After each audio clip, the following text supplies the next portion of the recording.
Good evening, viewers, and welcome to the Policy Desk live on BTA. As promised, we always bring you the most insightful analytical discussion, bills discussed and analyzed from objective perspective right here on Policy Desk. This is the nation's #1 comprehensive expert analytical issues comprehensively analyzed for your own comprehension. But definitely, we will bring you awesome issues discussed, and from also, most importantly, we've heard about a lot of issues since the beginning of yesterday when the president, Nana Addo Dankwa Akufo-Addo, gave the State of the Nation's address. Most people had their own issue, had their own perceptions, had their own expectations as to what was really presented by the president. But this evening we will be analyzing some of the details and policies that really came to light during his presentation in the House of Parliament. This happens to be his first State of the Nation's address, so he told us the state of the nation from his perspective. But what do you believe, or what do you think is the state of the nation? Do you think that is the true state of the nation? And if you have an opinion as to the policy that he stipulated likely to come into full fruition after the budget is being read on March 2nd, something that you can let us know your thoughts on the show on 0206-583-547. That is the WhatsApp line. You can WhatsApp me to the show on 0206-583-547. But first, let's go for the mini documentary to tell us really indeed what are we on for this evening. So let's go for the mini documentary. Addo, in his maiden State of the Nation address, stated that he is prepared and determined to fix the country's challenges. He clearly noted that he was not elected by the overwhelming majority of the Ghanaian people to complain about the challenges, but rather to fix them. In his quest to do this, he made mention of the need for his administration to take up tough and prudent reforms of policies to change the fate of Ghana's economy. Tonight on Policy Desk, we take a look at the various policies in Ghana and suggest which ones need urgent reforms. And now the discussion begins. Enjoy. We cannot continue this way with our public finances. And I will not allow this economy to collapse under my watch.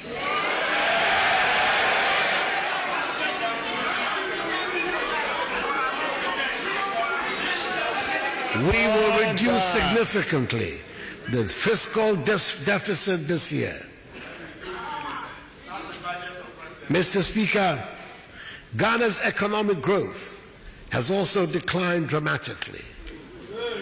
Notwithstanding the record amount of financial resources at the disposal of the previous government, Ghana's GDP growth in 2016, including oil, is estimated at 3.6%. This is the lowest GDP growth in about 23 years. Mr. Speaker, order. Ghana's banking sector has not escaped the economic decline, has become increasingly fragile. Bad loans in the banking sector have risen significantly. Economic and financial data from the central bank show that non-performing loans have risen sharply from 11.2% in May 2015 to 17.3% in December 2016. The recent asset quality review of banks shows significant vulnerability of banks to current economic conditions, with many exhibiting significant weaknesses. Mr. Speaker, low growth, rising rate of unemployment, high fiscal deficits, high and rising debt, and increased depreciation of the cedi, high cost of food, housing and utilities, and high non-performing loans, amongst others, are symptoms of deeper structural problems that will require a range of reforms, beginning immediately and spanning the short, medium, and long terms. We are going to have to implement some tough, prudent, and innovative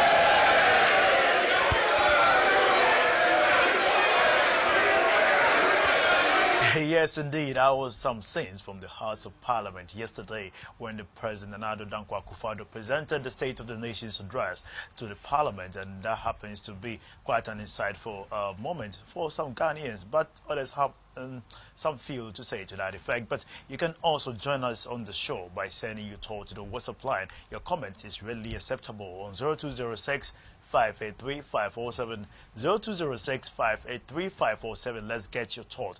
But definitely in the course of the program, we'll be activating the phone lines for you to also join the studios here. But first and first, you have to make sure your comments are as objective as possible. No name calling, no insult, no foul languages will be acceptable here on the show. So we advise that prudently. But before I introduce my panelists here, my panel in the studio, let me first take a brief statement that was made by the President. It appears most people have said a lot about his approach to most of the policy, but let me just take one phrase that he made during his presentation. He said, I have heard, quote, I have heard it is said that I'm behaving like a man in a hurry. I'm behaving like a man in a hurry. Mr. Speaker, I'm indeed in a hurry. I'm in a great hurry. The times in which we live demand that we all be in a hurry to deal with the problems we face. So that is it for end of quote, possibly from the President of the Republic of Ghana, Nana Addo Dankwa Akufo-Addo. So let's get straight to the discussion. Privileged to have as my guest this evening, Mr. Paul Drobson is an entrepreneur and is joining me here this evening to discuss indeed the details of the State of the Nation address and what indeed Ghanaians are expecting from this new government. Mr. Drobson, good evening. Welcome to Policy Desk. Thank you very much. Long time no see. Well, we've been around. Indeed. Yes. You hide for your corners more. We've been around minding our business. It's all good. It's all good. Now, Ghana's business is our business. So Definitely. let's touch on Ghana's business for now. So, you've heard what happened in the House of Parliament. Most expectations was that a lot of details about the state of the nation and how best they could approach it were some of the expectations from the individuals, every ordinary Ghanaian, industry players, and even students, because of the most policies initiatives that were being said during this moment. But what is your take on the whole presentation by the President on the state of the nation? Well, thank you very much for the opportunity given me. Let me, first of all, use this opportunity to say a good evening to your cherished viewers and also to thank the management of BTA for inviting me to be part of this very important show to contribute, of course, towards national development. I mean, we are here, because of the love we have for God and country. Indeed. If not, we definitely will be preparing to jump into our beds. But we are here at this time of the night simply because of the love we have for country. I think going straight to the point based on what you asked, let me say that unfortunately for me, I did not have the privilege of watching or even listening to the State of the Nation's address because of work. I personally was in a couple of meetings, and so I didn't have the benefit of listening or watching the State of the Nation's address. But then I was able to listen to some excerpts of some of the things that transpired, at least this morning. I was able to listen to a couple of radio stations. I was able to glance through some newspapers. So at least it gave me a fair idea of, some of the issues that were addressed, in the President's address to Parliament yesterday. Let me start by saying that, of course, as you and I are aware, it is not a new thing. Our Constitution mandates every President, to be able to come before Parliament and before the whole nation to be able to present to us what we call the State of the Nation's address. And, of course, the idea behind the address is for the President to be able to let us know where we have come as a country and where we are going. Most especially when we have a new government that has taken over power. And so it is expected that the new government, through the president, His Excellency, will come and tell Ghanaians that this is exactly where the previous government brought us to. This was where we took over from them. And this is where we are taking Ghanaians to.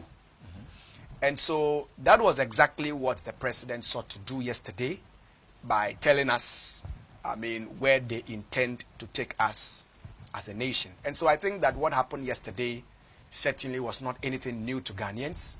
It was just a fulfillment of what the president is mandated to do as contained in our constitution. You know, before we get into details of the presentation, there was some school of thought that still upholds that indeed some acknowledgement of certain development that is in the State of the Nation address didn't go well with certain parties in the country. That has to do with the contributions made by the past government in terms of some development in the country. Would you say there haven't been any fairness in the presentation possibly? Well, thank you very much for the opportunity once again. Like I did say earlier in my introductory speech, I indicated that personally I did not have the privilege of watching or listening to the address given by the president. And so, but with that phenomenon, would you say the fairness wasn't quite addressed? No, well, for me as an individual, yes, I believe strongly that if you get an opportunity to present the State of the Nation's address like His Excellency the President did yesterday, I believe strongly, first of all, it is necessary to acknowledge the good that has been done, to acknowledge the good that you came to meet, and of course also tell us some of the things which you think transpired which were not in the best interests of Ghanaians, and of course the measures you intend to put in place to be able to correct those things that you think were done which were not appropriate. Let me give you a typical example. Okay. If you recall, before the overthrow of Dr. Kwame Nkrumah, Ghanaians, of course you and I were not there, but we've read, we've researched, we've heard about how Ghanaians complained about the fact that they felt Dr. Kwame Nkrumah was not, leading this country in the right direction. For that reason, Dr. Kwame Nkrumah was overthrown. 100 years has gone by. I think just a few years ago, we celebrated the centenary of Dr. Kwame Nkrumah. And it's amazing that today, Dr. Kwame Nkrumah is celebrated, not just in Ghana, but across the world. I was privileged to be part of the second Pan-African Conference that was organized by the African Society of Oxford University in May 2012. And I was amazed how Dr. Kwame Nkrumah was eulogized at that second Pan-African Conference at Oxford University. I was amazed. And as I sat there, I must confess to you that I felt very proud to be a Ghanaian. And fortunately for me, I had my Ghanaian badge on my suit. So I felt very good to be a Ghanaian just because of how Dr. Kwame Nkrumah was highly esteemed, was eulogized. But then, some years ago, Ghanaians said that, oh, Dr. Kwame Nkrumah hasn't done anything for the country. He's not leading the country in the right direction. And for that matter, he was overthrown. And you and I even know about how even after his overthrow, all his materials, his books, his articles, everything that had to do with Kwame Nkrumah had to be bent. Because they wanted to wipe out the memory of Dr. Kwame Nkrumah. So I'm just saying this to make a point that you see, as human as we are, there is no way we can be perfect. We certainly cannot be perfect in our day-to-day activities. And so I always say this. I was telling somebody just a few weeks ago that governing a nation can be likened to a parent who is bringing up his children. If you are a father or you are a mother at home and you have a child or you have children, there is a likelihood that your child or children may do some good things. It is good and it helps in the upbringing of children when you commend them for the good that they do. And when they do the wrong thing, it is good to reprimand them for the things that they fail to do right. When you do that, it is a good opportunity to bring up your children in a very good environment. Because the child knows that when I do the right thing, I'm congratulated, I'm commended. There are some parents that even when their children go to school and they do well, they don't even see anything extraordinary about it. They think that, after all, it's expected of you to do well. So if you do well, why should you be commended? But the point is that in as much as your child did well, some other children did not do well. And so if you are able to commend your child when your child goes to school, speech and prize giving day, your child is given an award, it is good to commend your child for the good he's done. Likewise, when the child does something that is not good, you criticize, you reprimand the child and let him know that, look, this thing that you did was highly unacceptable. And that is how we govern a nation. So when we are governing a nation, it is necessary that when we take over power from a previous government, you can't tell me that if the government was in power for 4 years or for 8 years, they never did one single good thing. You can never say that. So the good that the previous government did, you commend them for the good they did. And for the things they did which you felt were not good enough, you now tell us Ghanaians that this was what the previous government did which has not helped us as a nation. And for that matter, we are going to put measures A, B, C, D in place to correct that anomaly. And for me, I think that that is the kind of tangent we should go as a nation. Indeed, it was said there. Viewers, you're watching Policy Desk live on BTA. Let's hear your voice. Let's get your conversation going on the WhatsApp line on 0206-583-547. My guest this evening is Mr. Paul Drapson.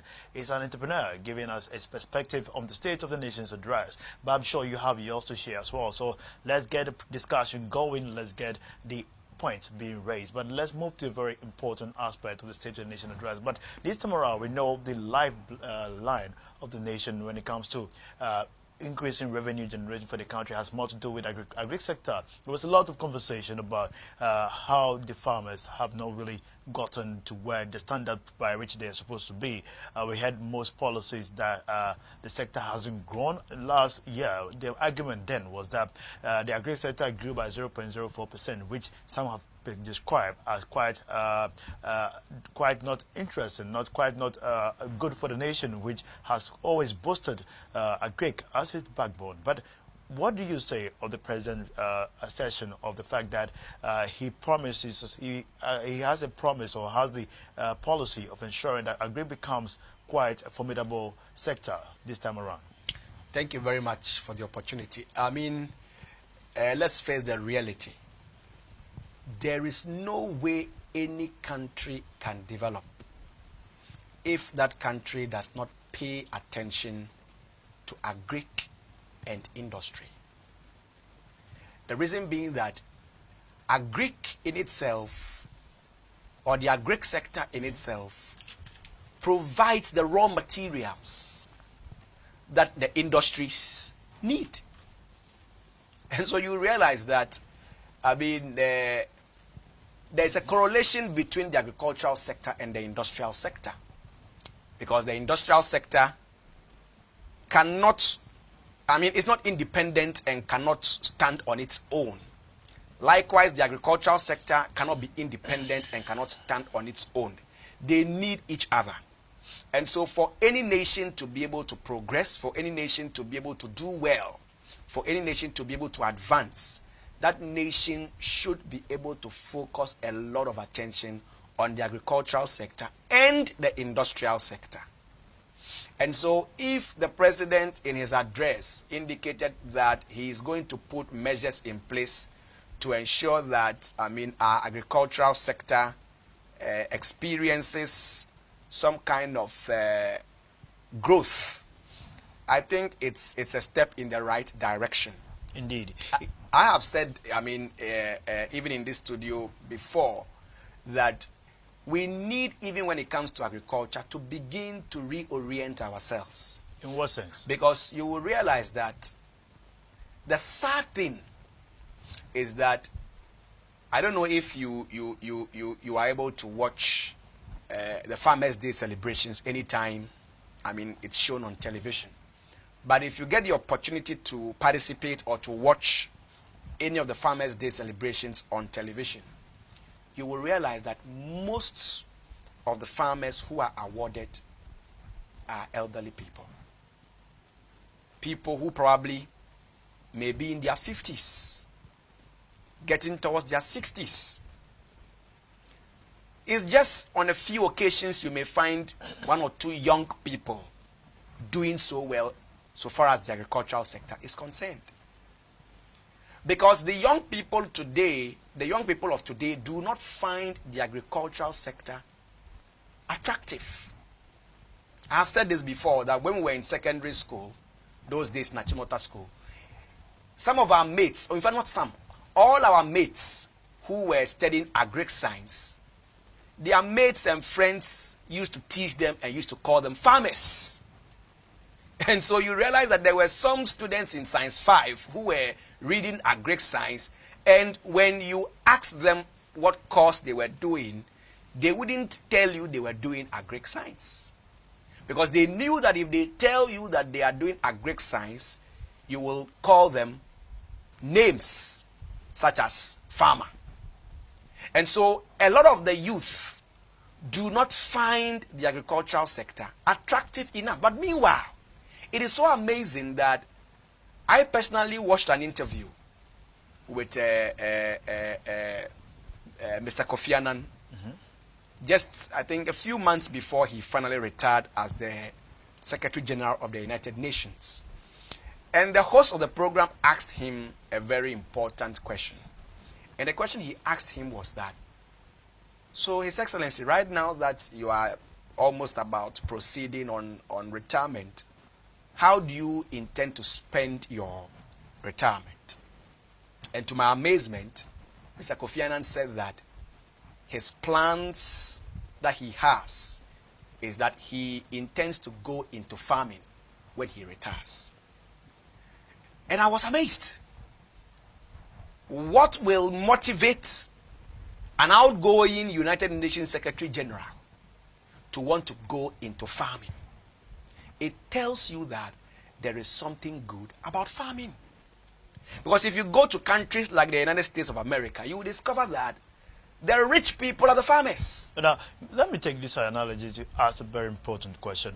You know, Kofi Annan, in his perspective, or let's say the rich people, the big men, farming, we can say, is a very risky venture to start off. So if the youth are not going into the farming, probably they lack the capital to advance into such a prospect, and it takes long time for you to accrue the needed profit in that dimension. So if the youth are not going into farming, definitely it's likely to be because of capital reasons. But how can the government initiative probably be quite incentivizing now for youth to get into this very risky venture, would you say?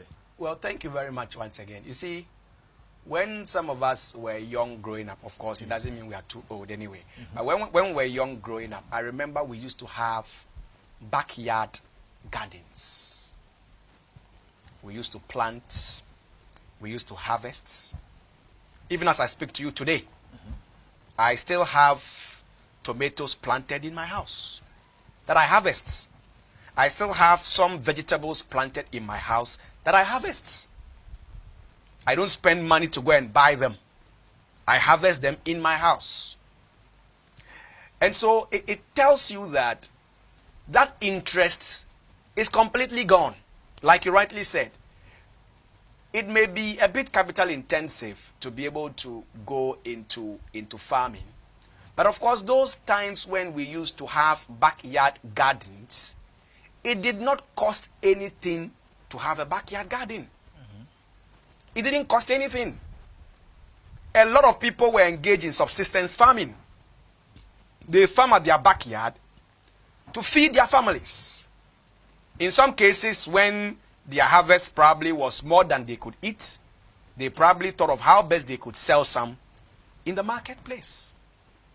Today, if you take a walk or take a ride through town in Accra, if you visit about 100 homes, I don't think out of the 100 homes you will even find 10 homes that have backyard gardens. Now, let me bring in this very important aspect of the speech that the president made mention of during his State of the Nation address. He made mention of the fact that there's a policy that he's about to be enrolled fully that has to do with planting for food and jobs. That is a project which has already had an initiative of 125 million Canadian dollars investment to really help in terms of seedling and fertilizer supply. Well, how formidable would this be as a policy or as a project compared to subsequent projects under the former government? Because we know challenges confronting such agri always centered policies seems to always come with its hiccups. Yeah, thank you very much. I mean, any policy or project that encourages the citizenry to engage in, be it subsistence farming or large-scale farming, is a policy that must be commended. In fact, as we speak today, some of our universities even have courses in agribusiness, because there's a business aspect of agric. And so you realize that all these are mechanisms by which we can attempt to make the agricultural sector attractive. And so if the President, His Excellency, and his government are thinking of a policy or a project which will be geared towards encouraging as many Ghanaians as possible to go into farming, be it small scale or be it large scale, I think it's a laudable idea that needs to be commended. But then also, I think we need to revisit some of the things we used to do in the past. You will recall that a bank like ADB, for instance, Agricultural Development Bank, the major objective, the primary objective for which ADB was established was for ADB to offer support services to those in the farming sector. Today, ADB has become like any other commercial bank that is competing. They are competing with the other commercial banks. How many people who are into farming, how many people who are into the agricultural sector are even receiving support from ADB? Meanwhile, you and I know very well that the primary motive for which ADB was established was to offer support to our brothers and sisters who were into farming.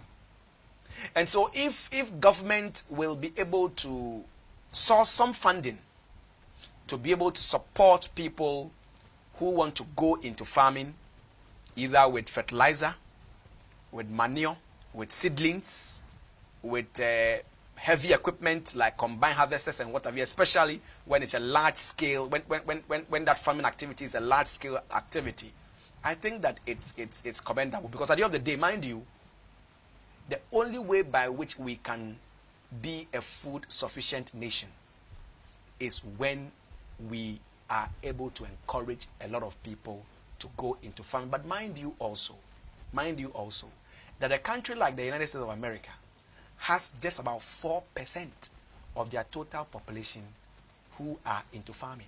Just 4%. Look at the kind of things they produce. And some of us even end up importing from them. Yes, that is quite true. But let's touch on a very insightful aspect of the budget statement that was made as well. You know, the president made mention of the fact that the gap between that is our expenditure compared consistently seems to be widening. There's always a loophole of almost 1.6 billion Ghana cedis in terms of how much we always present in the House of Parliament that is in our budget. But you know, he also made mention of the fact that Ghana owes a lot, and we have to address that shortly. And in that sense, will you say we overborrowed what we needed? Because Institute of Fiscal Studies, Association of Ghana Industries, AGI, also in their report attested to the fact that they perceive that this huge risk has the notion of bringing the interest rate higher, therefore making it difficult for them to have access to capital. What is your take on that? Well, I mean, this issue is a two-way affair. You see, government borrowing is equivalent to individual borrowing. And I'll explain. If you wake up tomorrow morning, Winston, and you enter into a bank, and you tell the bank that you need a loan facility of, say, 50,000 Ghana cedis, and they ask you, what are you going to use the loan for? And you tell them that, well, I've seen a very beautiful car out there, and I want to go and buy that car and drive. And the bank decides to give you that money to go and buy that car. The question that you and I may have to ask ourselves is that, how are you going to pay for that loan? Because that car that you have bought to drive is not generating any income for you. Rather, it is taking money away from you. Because every blessed day you have to buy fuel into the car. If you are not fortunate and there's a problem with the car and you take it to the mechanic shop, you may spend hundreds and thousands of cedis just to get it sorted for you. And so instead of that car becoming even an asset, it may end up becoming a liability. But if you walked into the bank and the bank asked you, Winston, the 50,000 Ghana cedis you are asking us to give you, what are you going to use the money for? And you tell the bank that, well, I want to open up a shop to be able to buy and sell. Then you and I can comfortably say that that money that the bank is going to give to you as a loan, you are going to trade with it. And so long as you trade with it, you are going to get returns on that money. And the returns you get on that money is what will enable you to pay the loan. So as a nation, if we go in for loans, and the loans that we go in for are used to buy cars for government officials to drive. They are used to buy or build houses for government officials to sleep in comfortably. They are used to renovate something that, I mean, a state institution is used to renovate a state institution. Then you and I know that that money is gone for good. But if the nation goes in for a loan, and the nation says that, the government says that, look, the loan we have gone in for is a loan that we are going to use to construct or to build a hospital. At the end of the day, when people visit the hospital, they will pay to be served. Of course, you and I know that even though we have the health insurance, in spite of the health insurance, there are people who still go to the hospitals and they pay to be served. So monies that are paid by patients to these hospitals, those monies can be used to pay for the loan facility. For instance, just yesterday, I was in a conversation with one of the station managers of one of the airlines operating in Ghana. And I was shocked by what he told me. He told me that Ghana Airport Company charges them $70 per passenger as an airline. So assuming government decides to go for a loan, we now have Terminal 3 under construction. If government decides to go for a loan to even construct Terminal 4, you and I know that that loan can be paid for easily. Because if the Ghana Airport Company Limited is charging each passenger $70, is charging the airlines $70 per passenger, let us research to find out how many travelers pass through our airport on a daily basis. Let us check to find out how many travelers pass through our airport annually. So that loan can be paid for. Are you saying that we are where we are at the moment because of we not adapting to a proper loan repayment strategy as a country? No, well, you see, the issue is that, I mean, when you go in for a loan, and let's say the repayment period is 20 years. God forbid, if you should die after 15 years, it means that your children may have to pay the remaining 5 years. If you use that money to buy a car to sit in, to drive, how do your children pay that loan facility? But assuming you use that money, like we said, to trade, and that trade is still ongoing, even when you're not around, because the trade is still ongoing, your children can still be using returns from that trade to pay off the loan facility. But then, you have also inconvenienced your children, because you've gone in for a loan facility where the repayment period is 20 years or 50 years. And so if we are going in for loans as a country, we need to be able to look at repayment periods that will be suitable for us as a nation. Because mind you, the little knowledge I have when it comes to finance is that sometimes it doesn't make sense to pay outrightly if you have the money. For instance, if a real estate company comes and says, we are selling a 2-bedroom house for $50,000, but you can pay 25%, and we will spread the remaining amount over a period of 5 years for you to pay. If I have $50,000 sitting in my bank account, wisdom will tell me not to take all the $50,000 to go and pay. I will rather go and pay the 25%. Invest the remaining 75%.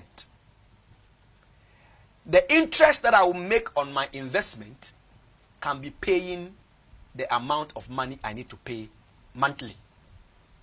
So in 5 years' time, I would have finished paying for the house.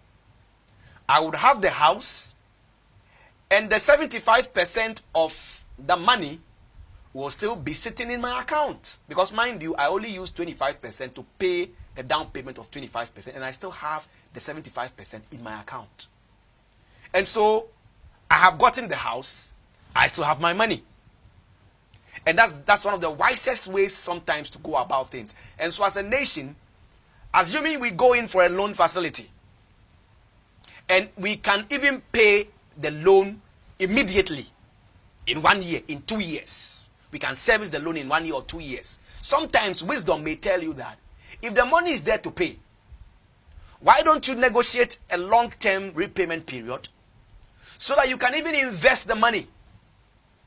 Assuming I invest the money, and every month, even the interest I'm making on the investment every month is even $5,000. Every month, the interest alone is about $5,000. Can't the interest service the loan? So if I have a repayment period of 20 years, it means that the interest I'm going to be making on my investment every month is what is going to be paying for the loan. But the principal is still there, which has not been touched.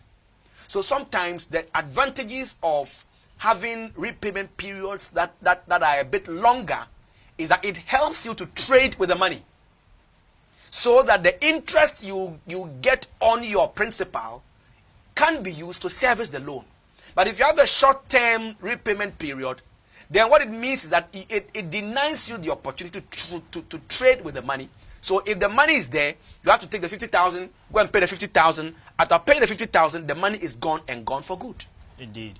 Very insightful submissions there. You're watching us in your homes, anywhere you are. We are live on our Facebook page as well on Business Television Africa. Just go and like the page on Facebook, and you'll be having live streaming coming to you live on our Facebook page as well. This is Policy Desk. My name is Winston Nitaki. We're bringing you insightful perspective on how the state of the nation really is from objective perspective.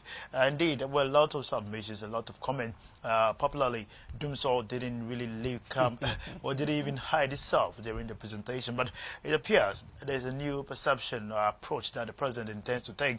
That is listing companies such as Gridco, VRA on the Ghana Stock Exchange. How formidable would it be? There's been a lot of contention. If indeed, should that be the way forward? How viable will it be, and how sustainable, considering the fact that the board of directors will also be appointed? But let's get to the discussion right here. But you can also let us hear your voice on 0206-583-547. Shortly, we'll be activating the phone lines for you to call and make your submissions as well on what you think is your state of your nation, Ghana. So let's get straight to discussion. Now to the power sector.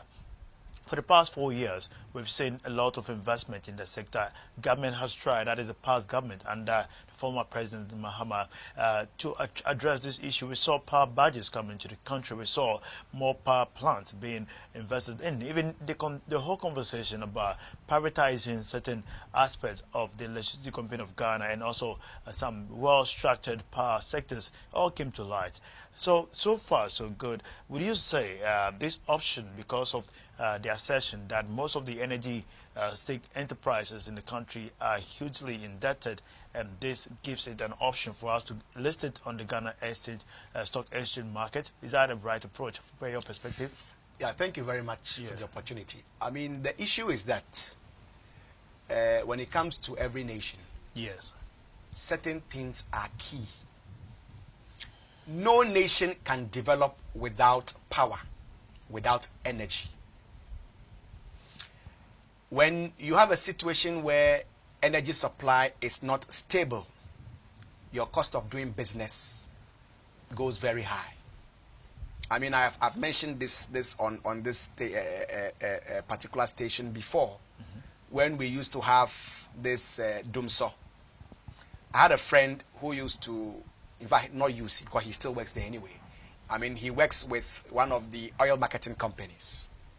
And according to him, he was telling me that every week they were spending not less than 1,800 Ghana cedis to buy fuel to service their generating plant. Every week. Apart from that, what they were paying to ECG every month was nothing less than 2,000 Ghana cedis.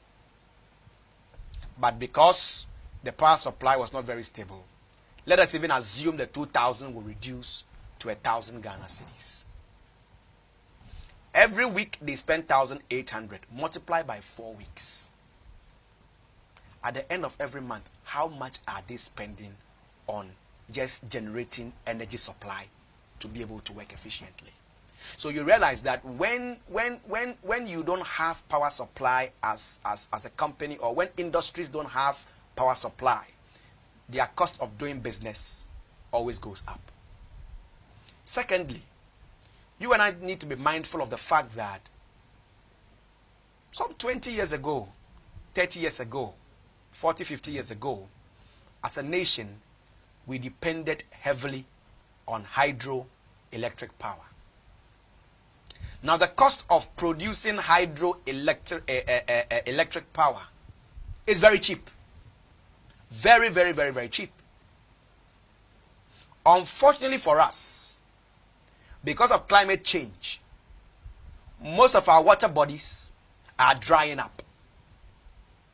And so they are not able to produce at full capacity, you realize that even Akosombo Dam, at the time Akosombo Dam was constructed, I mean under Dr. Kwame Nkrumah, Akosombo Dam was constructed specifically to serve VALCO and 4 million Ghanaians. Today, we are about 27 million. So it is very obvious that the Akosombo Dam that was serving VALCO and 4 million Ghanaians certainly cannot serve 27 million Ghanaians. I always give this example. It's like a household. Winston, you are not married now.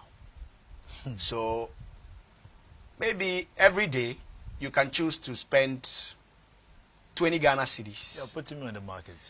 I'm selling you.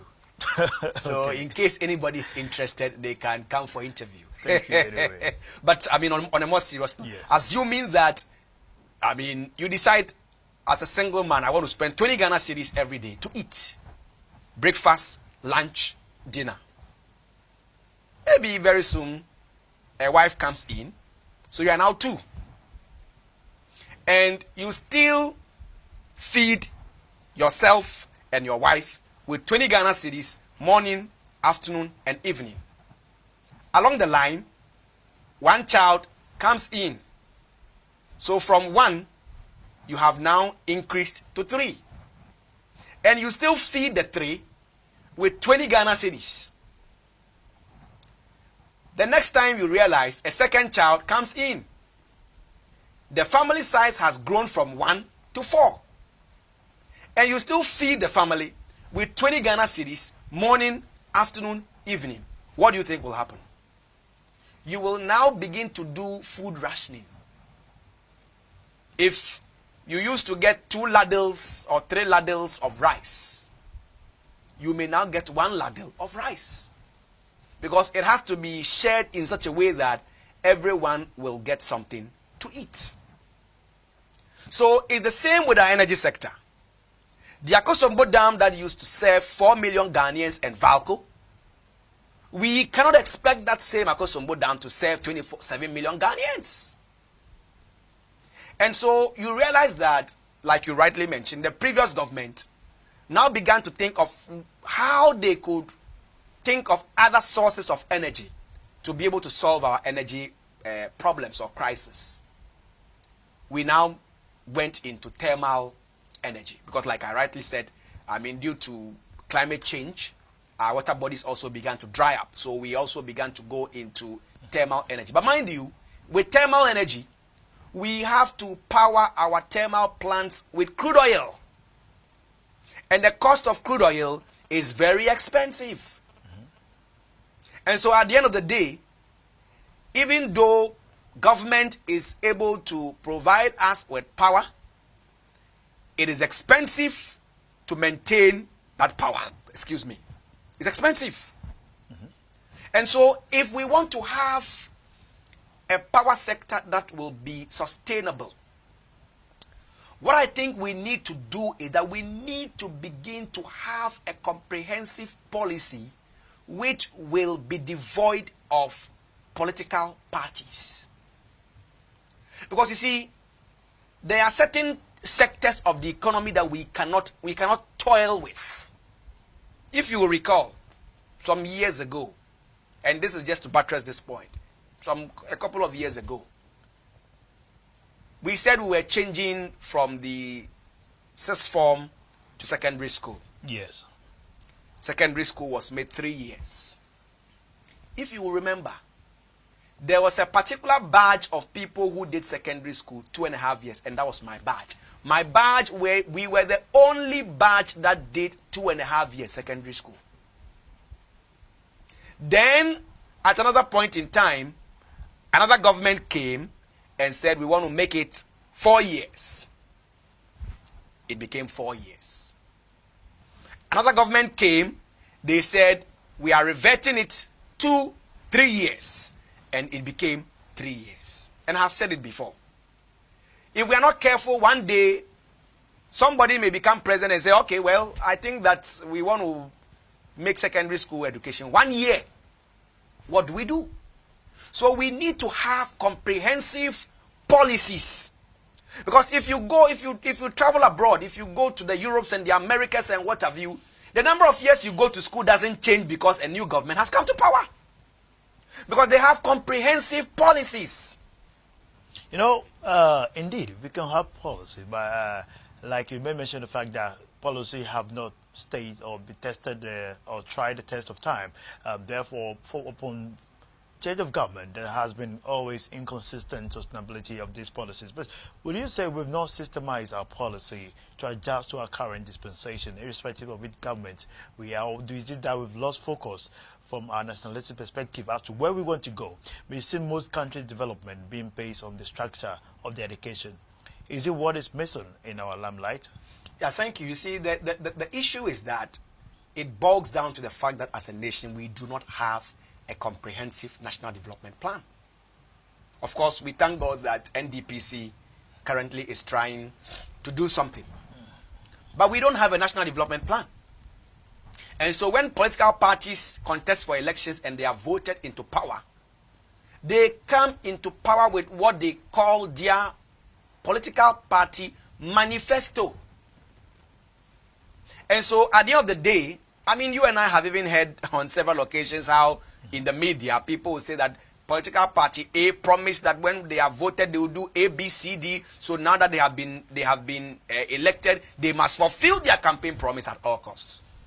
So it has been reduced to fulfillment of political party manifesto and not fulfillment of a national agenda, because there is no national agenda.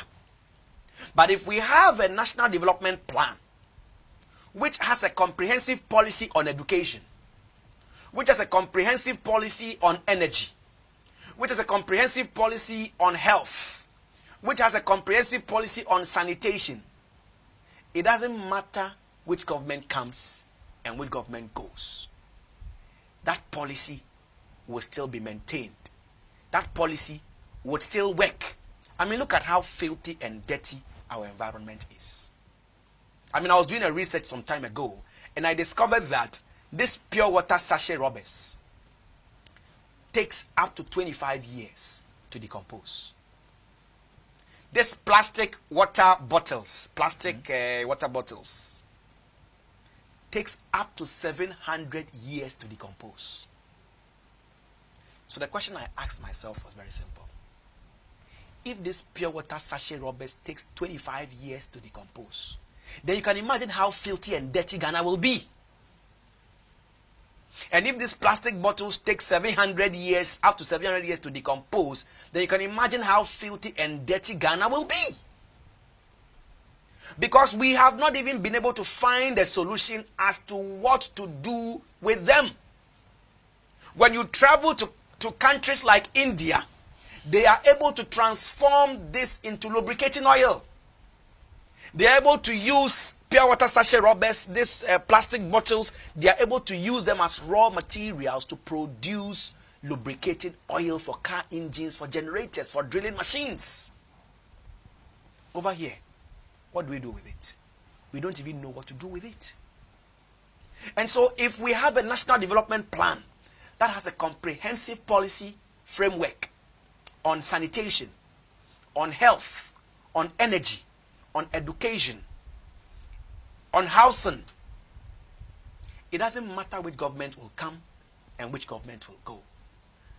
Any government that comes would still have to work having that policy framework at the back of their minds. Indeed. Policy framework formulation. Are we having the tough and prudent policy formulation strategies for the nation?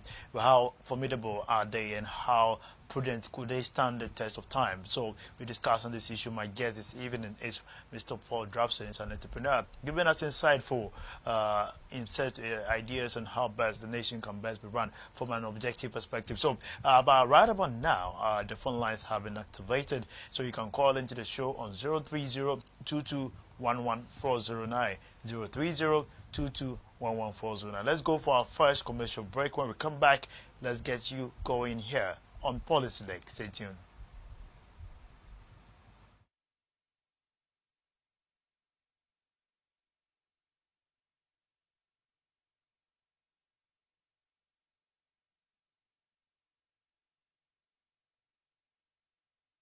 Side catering, recreation.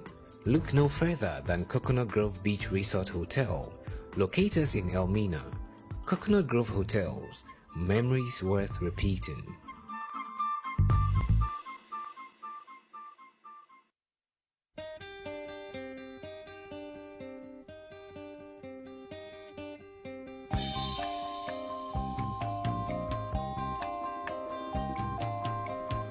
You've been gone, it's an empty home.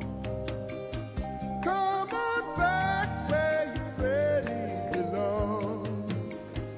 You are always welcome home, welcome home.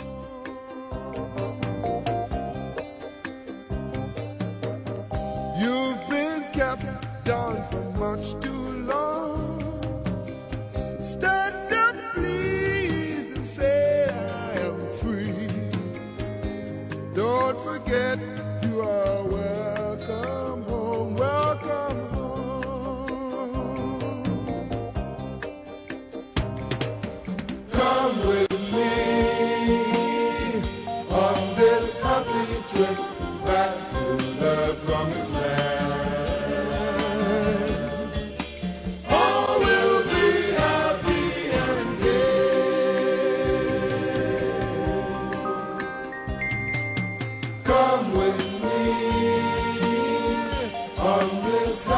Trip back to the promised land. All will be happy and gay. You've been gone, it's an empty home. Come on back where you really belong. You are always welcome home, welcome home.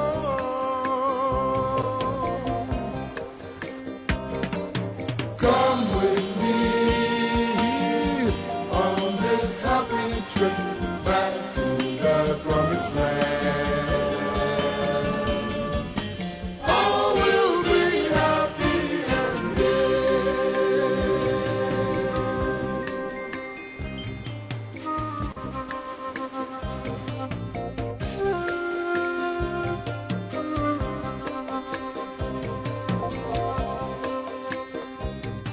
Coconut Grove Hotels, memories worth repeating.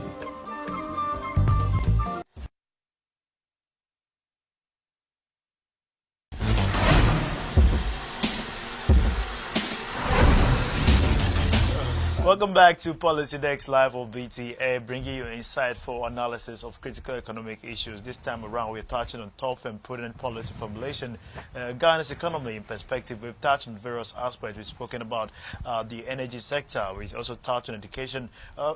Most issues about loan that has been quite topical over the years. Something well addressed by Mr. Paul Drabson here with me in the studio. Let me take your messages that have come through the WhatsApp line. The numbers again is 0206 583-547. That is a WhatsApp line. But you want to call in the show, let us get your submission as well on 030-2211-409. Some insightful messages coming through the WhatsApp line as well. One says, good evening, my dearest brother and your crew. The moment a country decides to go for IMF, it means the managers have failed in managing the economic affairs of the country and therefore hands over the country to be managed by the IMF. The new government must cut down our expenditure so that we don't have over the country to IMF again. Politicians buying state property, Council of State is a complete waste of taxpayers' money, etc. This message is from Daniel Ejay from Ekwase. I almost say Ekwase. Interesting one there. He also said, good evening and thank you so much for a wonderful topic. It is high time for our leaders to begin to have foresight. Parliament is the main brain behind Ghana's poor performance in terms of everything after 60 years of independence. It is very true that Ghana is still struggling. We need pragmatic and good laws. All right, kindly attach your name next time. I think let me take another one. This is by TRK from Kumasi. I don't think listing Gridco on the stock exchange will solve the cash situation. Gridco's problem has to do with non-payment by ECG, but ECG is owed by government big time. Gridco has been declaring profit every year. You can check from State Enterprise Commission. Okay, that is a very informative submission there. Another one, okay. Let me take another one. It says, I fully agree with your guest on having to convert plastics into meaningful product, but we must have the technology first, which we lack. Secondly, it is unfortunate that Ghanaian scientists are mostly DEX scientists. That, that is a very interesting one there. Thirdly, those who have done the research do not have the funding, and so all remain a pamphlet of ideas. Good evening. This is from Bruce from Banana Inn. Thank you, Bruce, for sending your message. Okay, you can also, okay, another one says, educative. I'm loving the contribution of the guest. This is Bismarck sending a message from Dadia. So I like his comment on loans. All right. You can also be active with us here on Policy Dex on 0206 583 547. The numbers under your screens. Now the phone lines have been activated. Let us get your thoughts and comment. You can phone into the show. That is if you're watching us on Facebook as well. So you're live, and let us get your thoughts on 030-2211-409. Now let's move to a very important aspect. We've always, you go to every community, you find the roads untarred. The question is, who is in charge of your roads? How critical are roads to ensuring the marketability of producers from hinterlands to mainlands to urban centers? How is roads critical to urbanization? And also, some have continuously spoken about the importance of connecting towns and cities. And so this time around, let's touch on guide roads. We've seen most investment in roads. We've seen most infrastructures. One quite last year that was opened by the former president has to do with the Circle Interchange. That was quite insightful. We've seen a lot of roads also in Kumasi, most parts of the country. But you know, first of all, let's understand. Some have said roads are just roads, but are roads just roads, and how do they play a critical role in economic activities and market orientation, possibly? Yeah, thank you very much. It is quite sad sometimes when you hear people say that, are we going to eat roads? Or is a road going to put money into my pocket? Because you see, assuming you buy a brand new car, and you live in an area where the road is very bad, the rate of depreciation will be faster. The car will depreciate at a faster rate. You may go to the mechanic shop every 2 weeks. Assuming the road were to be in a very good condition, maybe you may go to the mechanic shop every 2 months or even 3 months for regular servicing. But when the road is not good, you may find yourself visiting the mechanic shop almost every 2 or 3 weeks. Now, if you visit the mechanic shop every 2 weeks or 3 weeks, when you go and they tell you, well, this thing is damaged, we need to buy this, we need to replace this part, we need to buy this, buy that, and you pay 1,000 Ghana cedis. That 1,000 Ghana cedis could have been invested in something else, which would have been much more beneficial to you as an individual. Like you rightly said, even sometimes when you go to the hinterland, some of our mothers, our fathers, brothers and sisters who are farmers will harvest their produce, which are also perishable in nature. And sometimes how to transport it even into the cities, into the town centers, into the marketplace to sell is a problem. I mean, I was talking to somebody sometime last week, and I was telling the person that I personally had the privilege of traveling to a particular village in Ghana, somewhere in the eastern region, after Akemoda. It's about 1 hour drive from Akemoda. I don't want to mention the name of the village for the purpose of the discussion. At the time I went there in 2004, to my amazement, commercial vehicles came to that village once a week. The road was in a very deplorable state. there was no clinic or no hospital in that village. The nearest and closest hospital was the Akim Odan government hospital, which was about 1 hour drive from that village. I personally witnessed a woman in labor who delivered on somebody's veranda. Fortunately, there was a man in the village, one man in the village, who was the only person who owned a taxi. After 9 p.m., he was the one they went to knock on his door if he could come with his taxi and rush the woman and the baby she has just delivered to the Akim Odan government hospital. Commercial vehicles went there once a week. And I'm not talking about what somebody told me, but I'm talking about what I personally experienced. So if you have farmers in that kind of community, they have harvested their crops, which are perishable in nature. Commercial vehicles come there once a week. If, assuming the commercial vehicles come on Thursdays, and they harvest on Friday, it means they have to wait till the following Thursday. By the following Thursday, if their crops are perishable, some of them would have already gone bad. But you realize that when roads are constructed,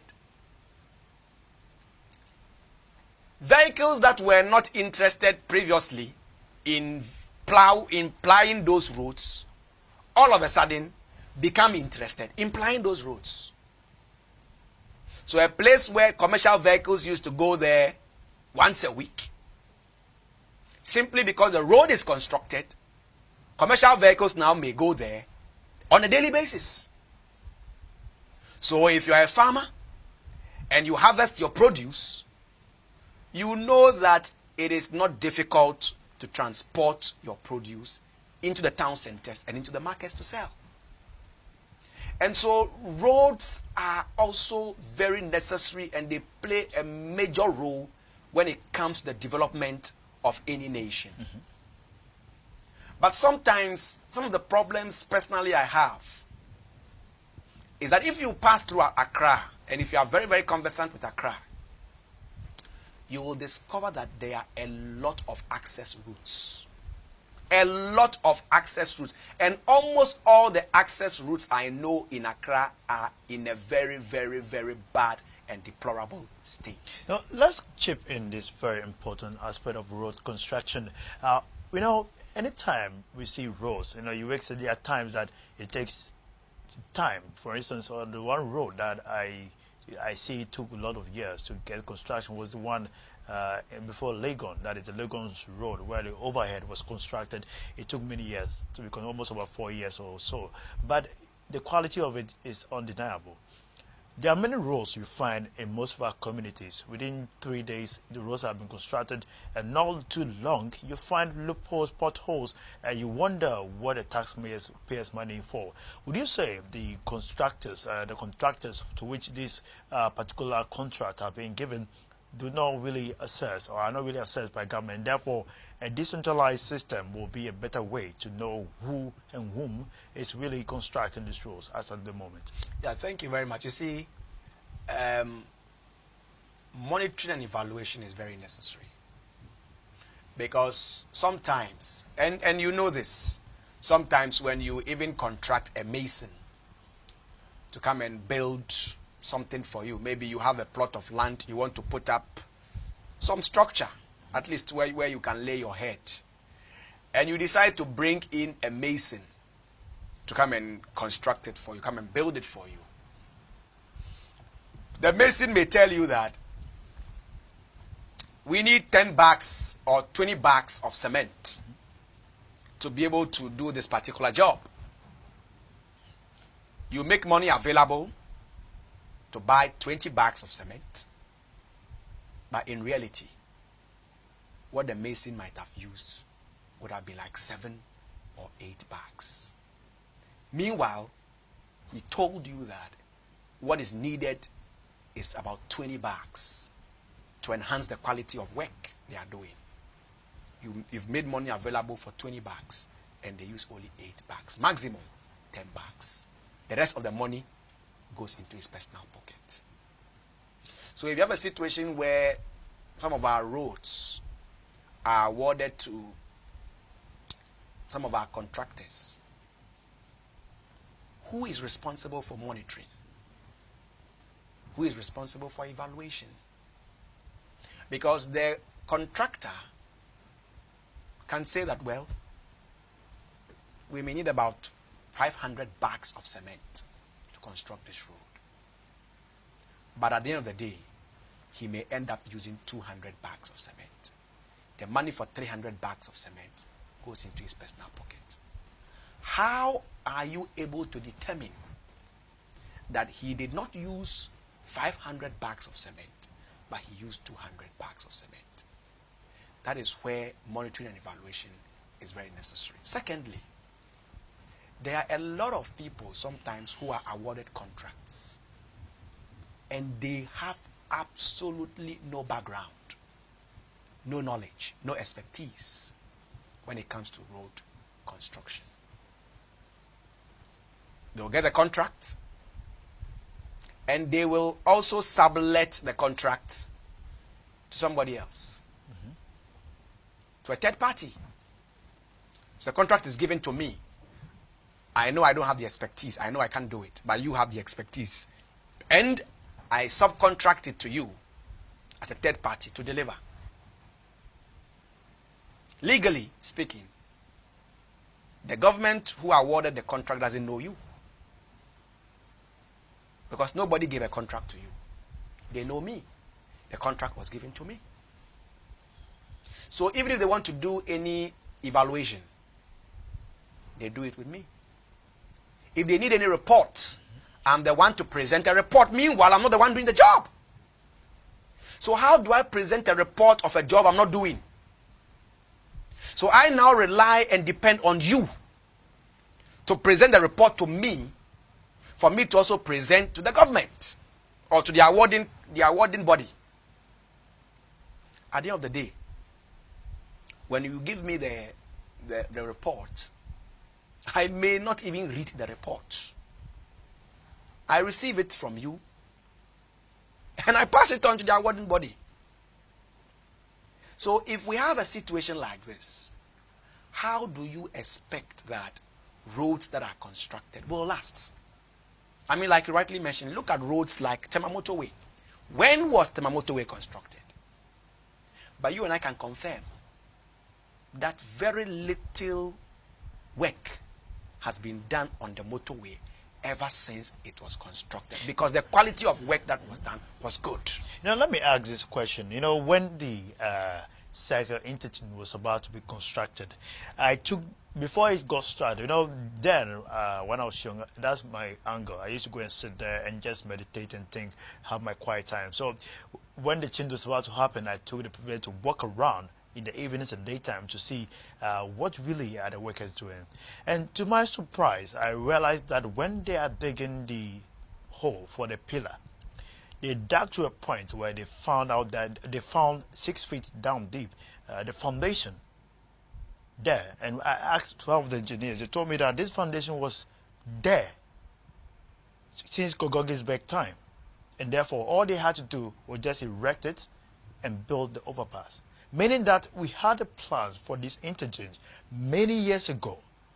But just that, I don't know what kept that moving. So this has to do with the town and council planning, country planning. So in this instance, we have the plans for developing Accra, the capital city of Ghana, already there. And it took less than 6 or 7 months to get this project going and fully functional. Then look at Ghana is getting to 60. We are 60 years now. So if we could take less than a year to construct a bridge of this nature, then why have we been waiting all these years to get ourselves moving and get our towns developed? It's a very, very important issue you have raised. I mean, a few years ago, I had a discussion with one professor. Yes. Professor Araba Apt. She used to be the head of sociology department at the University of Ghana, Legon. But at the time I had a discussion with her, she was then at Ashesi University. And I think she was then also the Dean of Students at Ashesi University. And we were having a discussion because she had written a book and she had actually even given me a personal copy of the book. Amazingly, in her book, she talks about how somewhere in the 70s, in the 60s, 70s, there were plans that were put in place, plans that were developed in terms of the development of Accra. All the plans were there. As far back as the 1960s, 1970s, those plans were there. And in our discussion, she told me that, Paul, all those documents, unfortunately, are in bookshelves, gathering dust. We are in 2017. You'll be monitoring the media, and you will discover that people are still attending workshops, conferences, and seminars on the redevelopment of Accra. As we speak, workshops and seminars and conferences are still being organized in connection with the redevelopment of Accra. Meanwhile, as far back as the 1960s, 1970s, all those plans were there. If we really want to implement the plans, why don't we revisit the plans that were initiated as far back as 1960s, 1970s? And those plans are gathering dust. It appears every government wants to be seen to be working or doing something. Therefore, this seminar seems to be like a dress rehearsal to the whole, I've done nothing. No, it's a problem.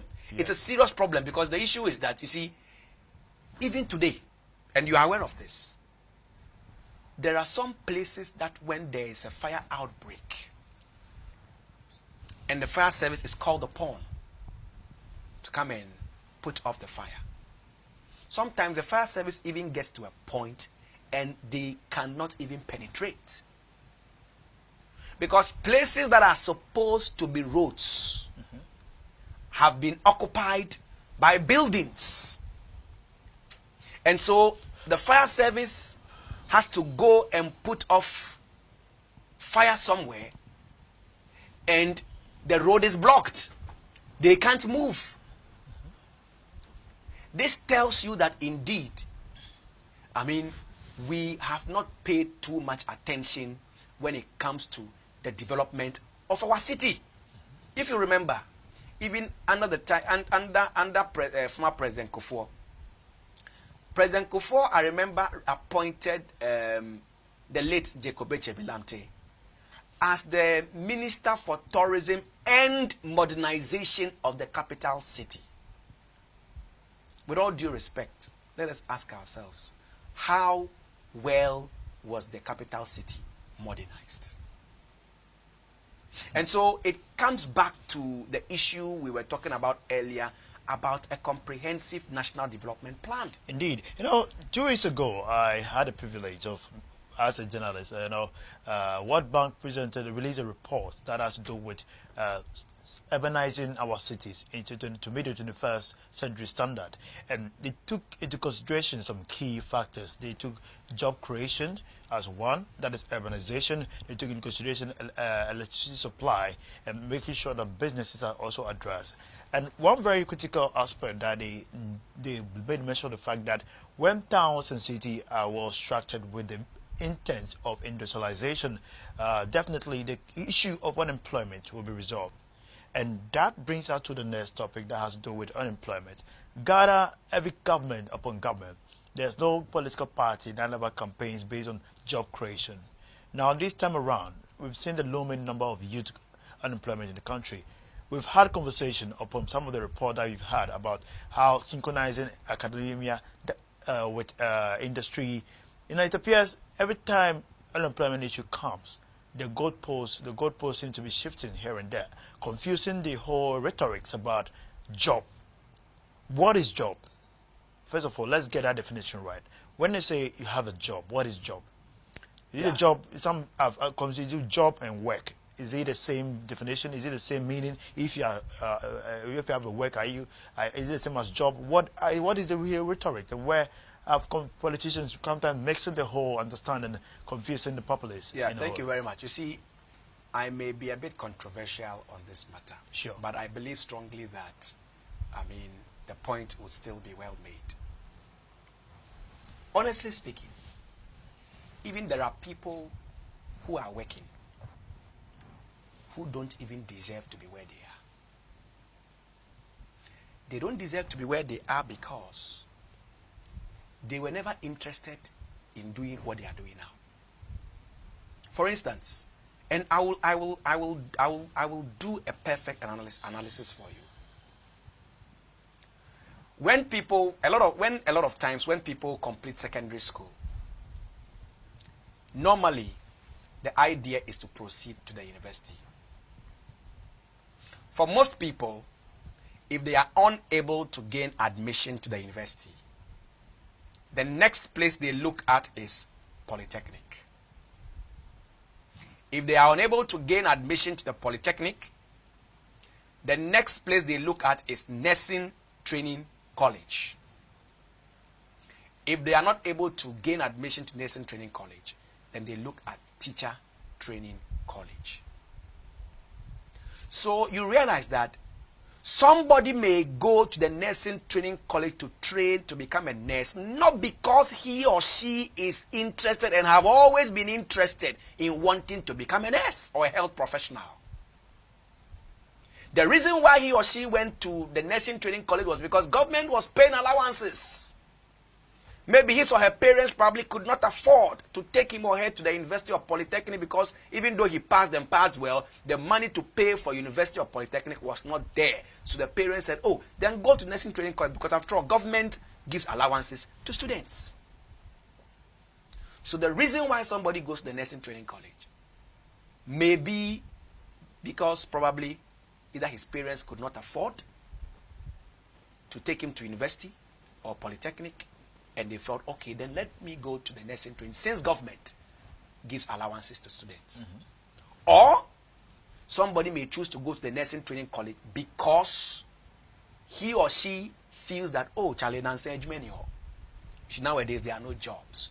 But if you can go to nursing training college, when you finish school, your job is guaranteed. Likewise, oh, if you go to the teacher training college, if you finish the teacher training college, your job is guaranteed. So if somebody goes to the nursing training college or teacher training college, either because the parents could not afford university or polytechnic, or he or she did not get a very good pass to gain admission to the university or polytechnic, but rather went to the nursing training college on the basis that Charlie and saying nurses, they pay them very, very, very well. Right now, because of single spine salary structure, so the salary that nurses are taking is good. So let me go and become a nurse. After all, even when I finish nursing training college, getting a job will not be a problem. If that is the mindset for somebody going to the nursing training college, we are in trouble. Secondly, if somebody goes to teacher training college simply because his or her parents could not afford university education, polytechnic education, and for that reason he went to teacher training college, or he went to teacher training college specifically because he doesn't have the money and government will pay allowances, or he didn't get good passes and so rather decided to go to the teacher training college, then we are in trouble. I have always said that somebody like me, one of the things I cannot stand is blood. I can't stand blood. So it's obvious that if you put me in a hospital environment, you have worried me. I can't work. There is no way I can ever work in a hospital environment. Even sometimes the smell, there's the smell of the hospital environment even makes me sick. Even though I'm somebody who is tender and care for people, but then I cannot stand blood. So it's obvious that the hospital environment is not the kind of place for me. Somebody goes to join the police service or military simply because he or she just wants something to do to make ends meet. If you go in for a job simply because you want to make ends meet, then we are in trouble. How many people today do what they do because they are passionate about what they do? Look, if we should conduct a survey now, if the government should put a team together to conduct a survey now, I can assure you that out of 100%, we may get about 70% who may tell you that they are not interested in what they do. They are doing what they are doing just to make ends meet. So when it comes to jobs, I have always said, as an entrepreneur, I have always said that no government can single-handedly solve the problem of unemployment, because unemployment has graduated from becoming a national issue to becoming a global issue. No government. A government can attempt to do something, but no government can single-handedly. You know, we'll come to the why and how, because if that is the case, that means we have a huge tax on our head to resolve as a country. So, viewers, you're watching Policy Desk live on Business Television Africa, BTA. My guest this evening is Mr. Paul Drapson. He's an entrepreneur. You see how insightful and passionate he is about national issues. And so if you are also having some thoughts to share with us, the phone lines have been activated. You can call into the show on 030-2211-409, 030-2211-409. The WhatsApp lines are also quite active, getting messages from all parts of the country coming through the WhatsApp line on 0206-583-547. Let me take some from, this is from Susie in Kwabunya, says, interesting program, have just tuned in, very informative. Please, can the government bring back the town council whereby the laws will be enforced for us to clean up? Accra is too filthy to even think about introducing new projects. Let's clean up our city, make it law to the people, so that people should be prosecuted and fined on the spot for throwing rubbish and spitting in the streets. I know it will take a miracle for it to happen, but I think in this instance, forces should be applied. Between your guests, your guest on the show talks a lot of sense. Thank you, Susie, for sending such a message. I think that is a very important one. Law enforcement agencies in the country needs to be up and doing. It's from Suntam Enusa in Boku says, I'm enjoying your discourse. On the note of the job and work, let's refer to the scripture where God commanded Adam to be productive or to work. Work is our God-given talent expressed in service to humanity. Job, however, on a lighter note, just means overbroke. Okay. Just overbroke. Just overbroke. All right, then. Let me take it again. Job, however, on a lighter note, just means just overbroke. Means just overbroke. Interesting aspect there. Let me take another one also. Is Betty says, I think the president failed to acknowledge the good works of former President JM. Your guest is fantastic and I'm enjoying the show. Betty, thanks for sending your message there. Another one says, there is nothing wrong with Ghana's economy. Corruption and huge amount of money given to MPs and ministers is the root of all our problems. This is Barnabas Sabugo from WA, sending the message from WA. Another one, let me take another message. Daniel J. in Kwase says, nobody says that road construction are not good. Ghana ought to have had good roads all over the country long time. The leaders have taken the citizens for granted. Like, if you wanted good road, and then vote for me, and this is very bad. We pay taxes in Ghana more than the Western world. So why is it that Ghana cannot boast of anything good after 60 years of independence? Politicians in this country must change. Take another, I think some few ones as well. This Kwesi says, we appear not to be a serious nation. Visit Tono in the Upper East region and see the huge national irrigation dam built by Kutu Achampon, which has been left in a deplorable state as a nation. It is just so sad that this project alone can create so many jobs for the teeming unemployed youth. Our generation is, to me, the most savage in our quest to make a living. We just don't love our nation and don't care about the national the future generation. Thank you so much for sending your messages. Keep your messages coming through. The phone lines have also been activated.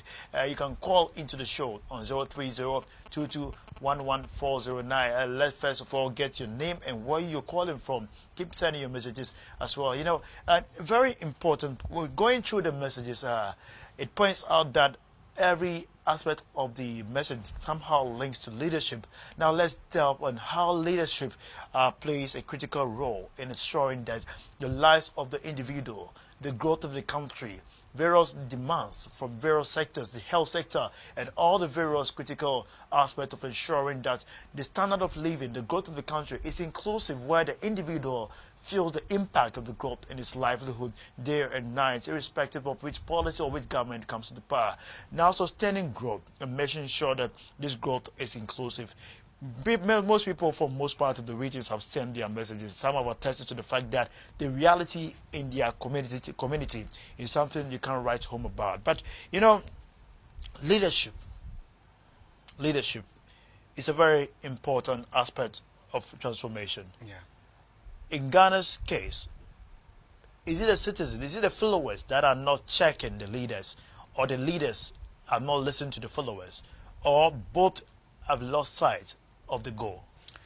Well, thank you very much for the opportunity. And just please permit me, Sure. just before I delve into the leadership issue, I want to quickly make a point about this job issue. Please do that. Because certainly as an entrepreneur, it's an area that is of major interest to me. And I'm very excited about the message that Inusa from Boko sent when he indicated that indeed job is an abbreviation which just means just over broke.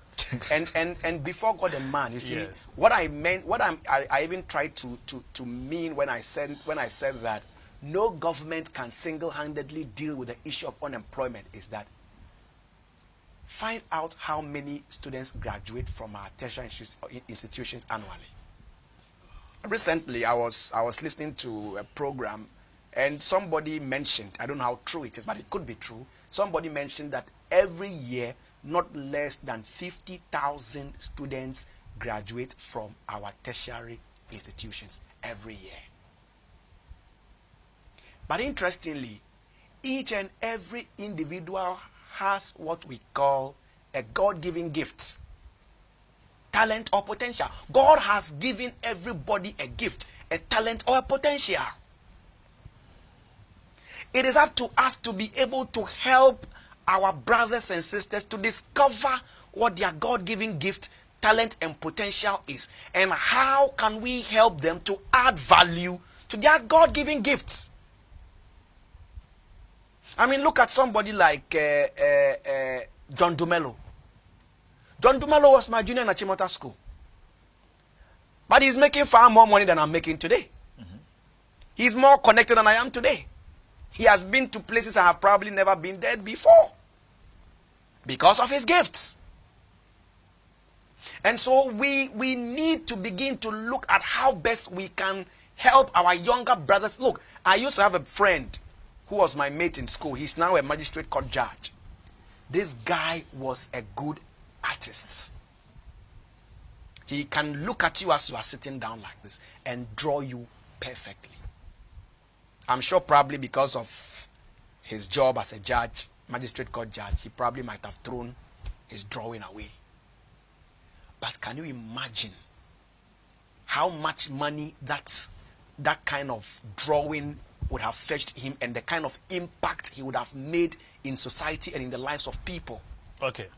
And so I believe strongly that when it comes to this job issue, instead of government always talking about the fact that we will create jobs, because even when government creates jobs, the issue is that government cannot even create jobs for half of the population. So we must rather begin to put in place policies and programs, and we must also even restructure our educational system, because our educational system is certainly not helping us. We need to change our educational system. You go to school, learn 12 subjects, 10 subjects, 11 subjects, and what becomes of you? We need to change our educational system and look at how best we can begin to identify the talents people have at a young age, at a very young stage. Let us begin to identify their talents, their skills, They are God-given gift. And when we're able to help them to discover that, we empower them for them to be able to add value to it. Now to the leadership issue. Leadership is a two-way affair. The problem we have is not just a leadership problem. It is a problem of leadership and a problem of the followers. I'll tell you why. The reason why I'm saying this is because leadership is like a household. In every household, there's a father, there's a mother, and there are children. In the household, the father has his role that he has to play as the head and the leader of the house. The mother also has her role to play in the household. The children also have their role to play in the household. When the father plays his role and plays it well, and the mother plays her role and plays it well, and the children refuse to play their role, there will be a problem in that household. On the other hand, if the father plays his role well in the household, the children play their role well in the household, and the mother fails to play her role in that household, there will be a problem in that household. If the father refuses to play his role, the mother plays her role, and the children play their role, there would still be a problem in that household. The only way by which that household will progress and will do well and will advance and will develop is when the father plays his role, the mother plays her role, and the children play their role. And it is the same thing that applies to every nation. The government is like the parent, and the citizenry are like the children. So the government that represents the parents, because sometimes we even hear our president say that I'll be father for all.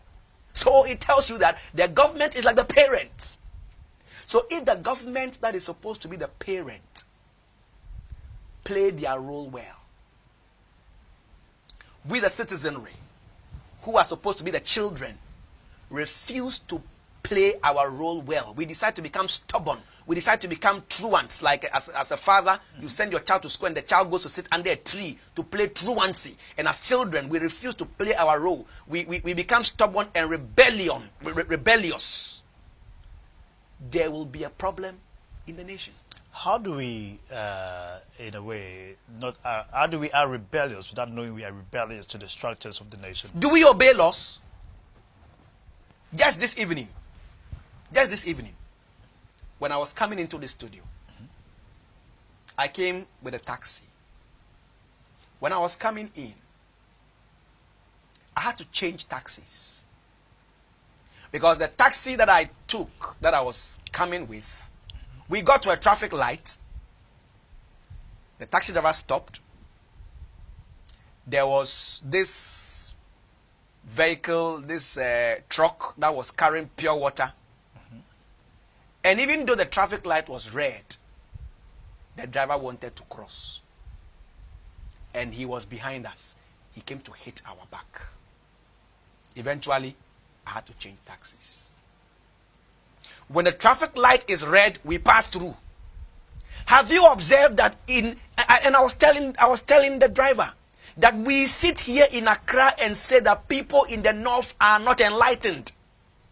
But go to the north and you will see that when the traffic light is red, all motorbikes will stop. All bicycles will stop. All cars will stop. We claim we are enlightened in Accra. Yet when the traffic light is red, motorbikes will pass through the red light. Policeman will look unconcerned because it has become acceptable. Bicycles will pass through the red light because it has become acceptable. Some of the text messages were talking about how dirty and filthy Accra is. Who has made Accra dirty and filthy? Isn't it you and I? We drink water. When we finish, we throw it through the window. When we have some trash in our homes, what do? Unfortunately, there are even people who defecate in polythene bags and go and throw them in streams and rivers and throw them in gutters, in the drains. And when it rains and it floods, we blame government. Have we even learned any lessons after what happened 2 years ago, June 3rd? Was it June 3rd or June 4th? June 3rd or June 4th? June 3rd. Have we learned any lesson? The country is still dirty. Filthy. We throw things, we throw our rubbish. Some people even carry their rubbish dump from their homes and go and dump them in the drains. Is that not rebellion? Are we obeying the laws? Can you remember the number of times governments have sacked? AMA has attempted to sack hawkers from the street. When they sack them, they will come back. When they sack them, they will come back. Even sometimes the hawkers will begin to threaten that, hey, if you sack us, we won't vote for you. Then the politician will say, hey, let them come back. Okay, let me assess this particular notion. That is, you made mention of the fact that the citizens kind of act rebellious or the structures. There's this whole understanding of most of the citizens when it comes to abiding by the rules of this nation, the laws that govern this, the sovereign laws that govern this nation, that we put you in terms of parenting, like you mentioned. It is this time around, the citizens determine their parents. So is that an erroneous perception to uphold onto per your assertion? No, you see, the issue is that I don't dismiss the fact that the government has a major role to play when it comes to providing leadership for the country. There's no two ways about it. The government has a major role to play. It's just like in every household. The father is the leader of the house, and the father is the one who provides vision and direction for the family. But if the father decides to provide that direction for the family, and the wife or the children refuse to comply, will that household make progress? How many parents whose children go and sit under trees know that their children sit under trees? When I was in secondary school, I had classmates who will not come for class. They won't come for classes. They will not be in the class. Whilst we are having classes, some of them will be sitting under trees. Some of them will be sitting at the dining hall, having conversation with friends and drinking Fanta and Coke and Sprite and what have you, having conversations and having a good time. They will not come. They only show up in class when there's a class test. How many of these people's parents are even aware that their children are playing truancy? And to the point is that we are supposed to be each other's keeper. Winston, if you're even walking to the streets of Accra and somebody drinks water and drops the sachet on the floor, and you attempt to tell the person to pick the sachet that he or she has dropped, pick it up and drop it in a trash bin, if you are not careful, you will be insulted. If you are not careful, the person will ask you that, why? Does Ghana belong to you? Are you the owner of Ghana? Are you the owner of Accra? Why? That is a very interesting aspect there. But let me take some messages through the WhatsApp line. You've been sending your message, you've been sending your submission, so I have to just take them. One from RTK from Tamale says, Gridco has been adjudged the best transmission park in Africa by APOA, that is Association Power Utility in Africa. If Gridco is listed on the Ghana Stock Exchange, then it is for parochial interest, just like Vodafone. Thank you there. Another one says, former President John Mahama has built a solid infrastructure-based economy for Ghana, so President Akufo-Addo should focus on services such as paying newly trained teachers and nurses. This is Barnabas sending a message from Sabugu from Wa. All right then, thank you, Barnabas. Another one says, what do you think about developing country like Ghana making education totally free after the senior high level? This is, I think, quite going to be the last topic we're going to be touching on. That has to do with discussion and debate around the financial viability of sustaining the free compulsory universal basic education FQ together with the free senior high school policy that is about to be enrolled come this year, that is in September, possibly 2017-2018 academic year. We are looking up to the finance minister to present the budget on the 2nd of March.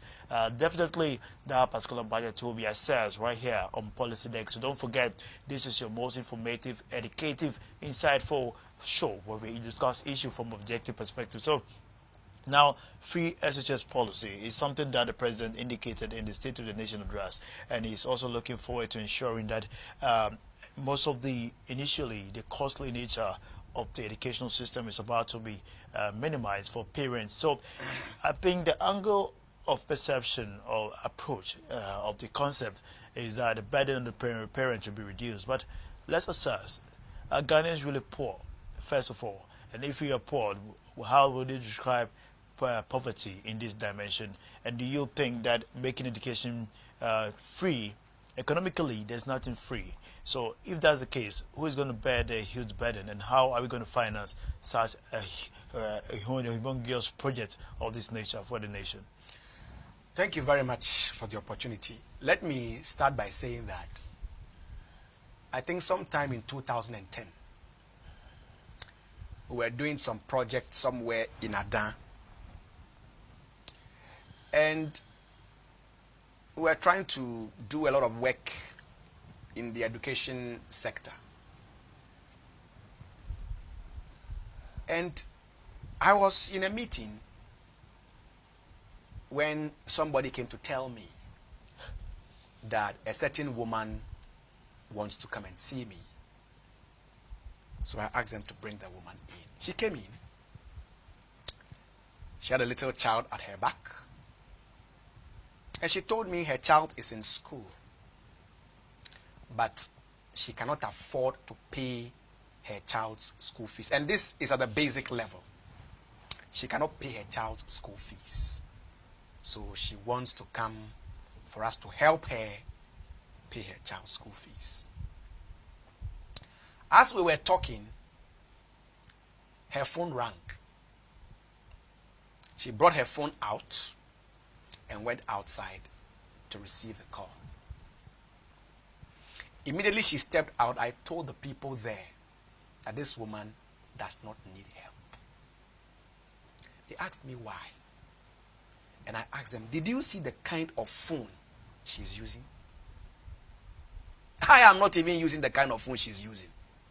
The phone she was using at that time probably would be nothing less than 300 or 400 Ghana cedis at that time. And my phone that I was even using probably wouldn't even be more than 100 Ghana cedis at that time. So what I said was that if this woman really is interested in her child's education,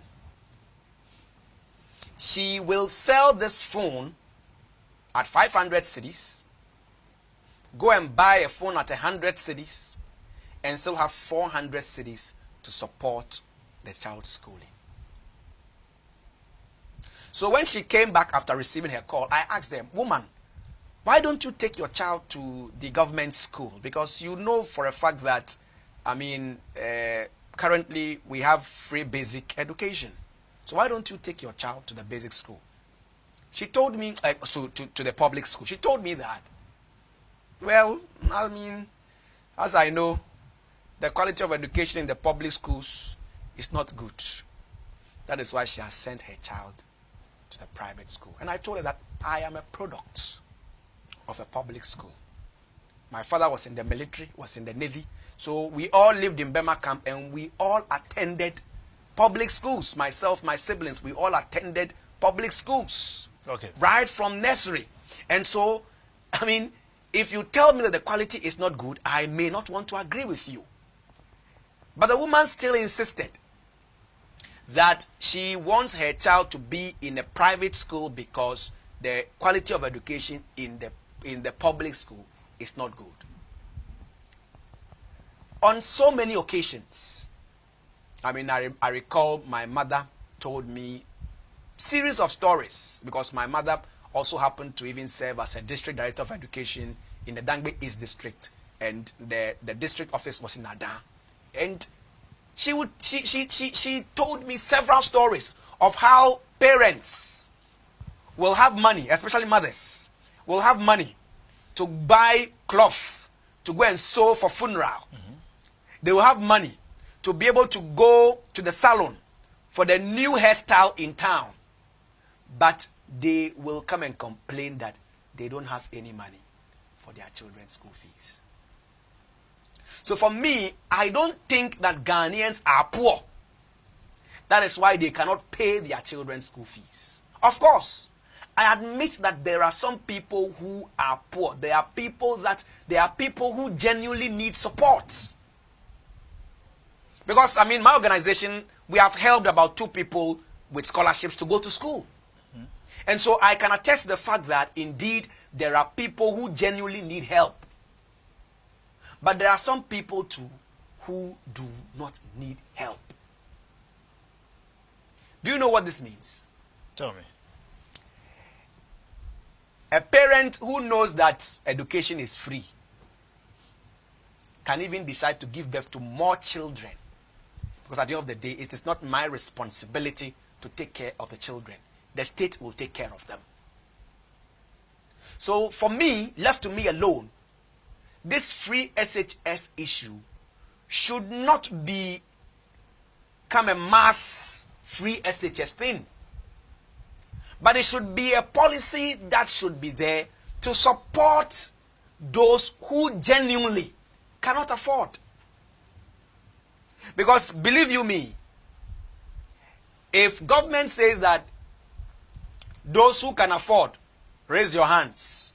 Those who cannot afford, put your hands down. Everybody will say they cannot afford. Even those who can afford will tell you they cannot afford.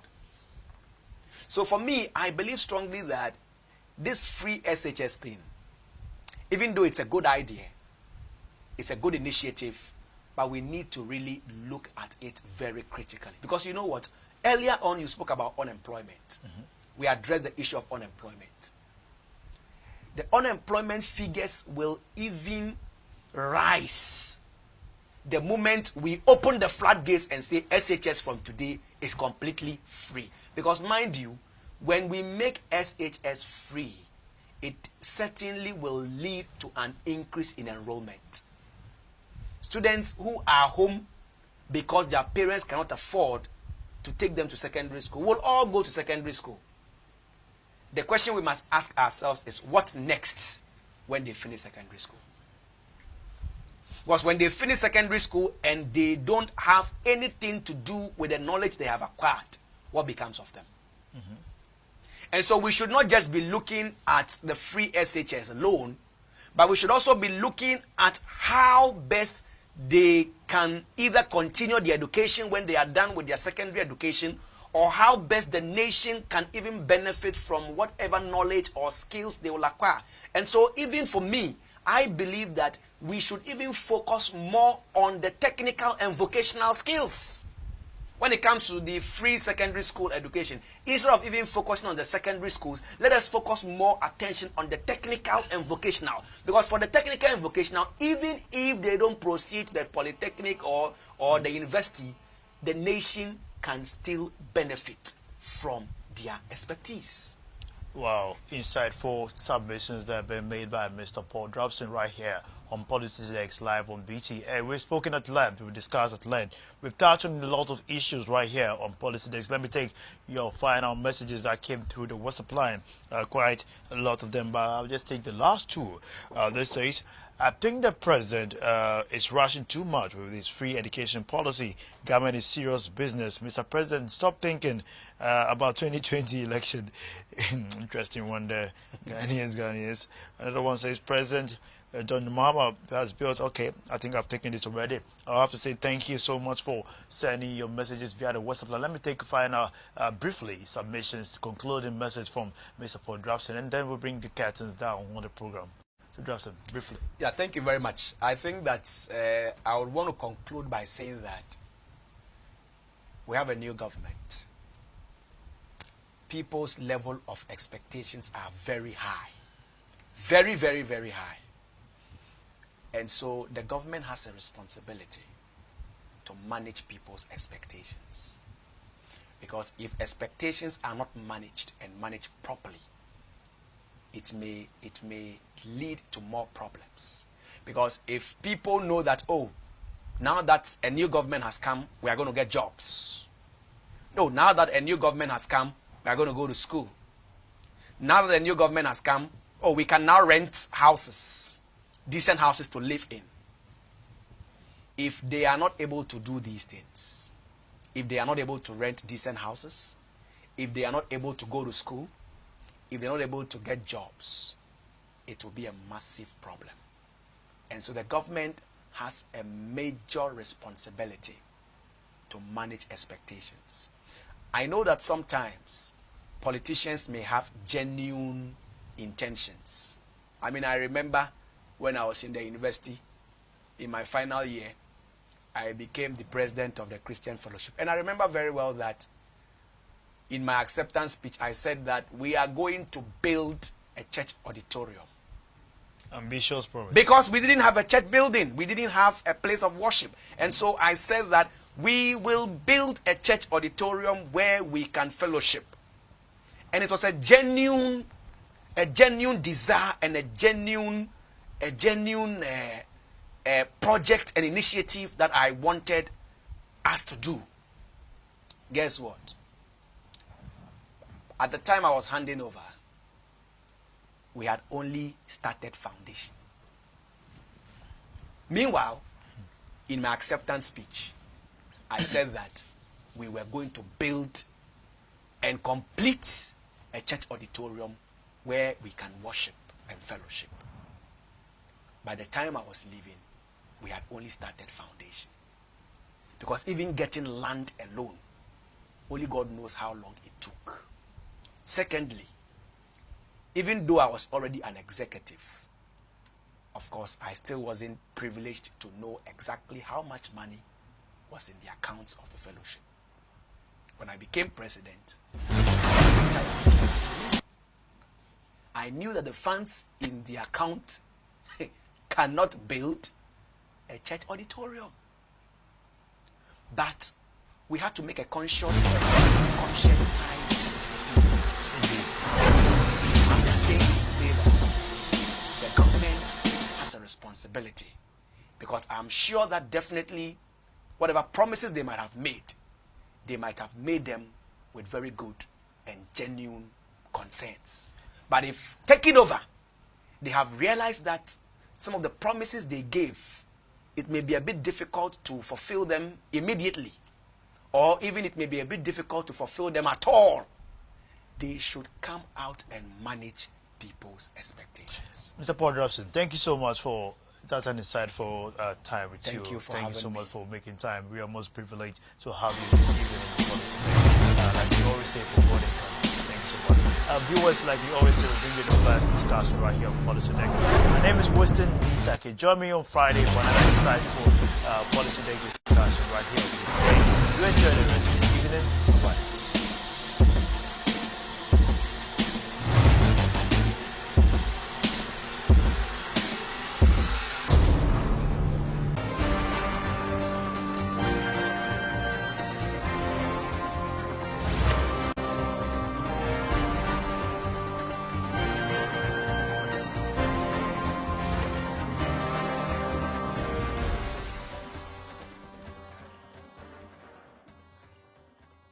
Looking for a venue for your wedding reception, conferences and retreats, outside catering, recreation? Look no further than Coconut Grove Beach Resort Hotel, located in Elmina. Coconut Grove Hotels, memories worth repeating.